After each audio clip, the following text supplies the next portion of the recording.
हे बघ मोठे प्लेयर आलेत खेळायला. मोठे प्लेयर म्हणजे? मोठे प्लेयर म्हणजे मुंबई मधल्या टॉप लेवलचे प्लेयर असतात ना, आयकॉन मोठे प्लेयर असं बोलतात ते आहेत ते player. अरे दादा मी पण त्या ह्यांच्यातच खेळतो. तू आणि यांच्यात तुला म्हणायचं की तू या आयकॉन प्लेयर सोबत मुंबईच्या रोज प्रॅक्टिस करतो. करत असशील बाबा. अरे दादा मी पप्पांसोबत इकडे आलोय, पण मी त्यांच्यातच रोज प्रॅक्टिस करतो.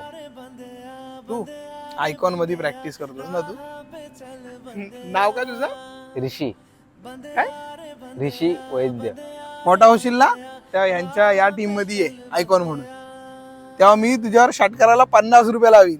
असं जाईन कॉमेंटेटर कडे आणि बोलीन की हा ऋषी वैद्यसाठी 50 रुपये शॉट करायला माझ्याकडून. दादाची दादागिरी कालही आजही आणि उद्याही.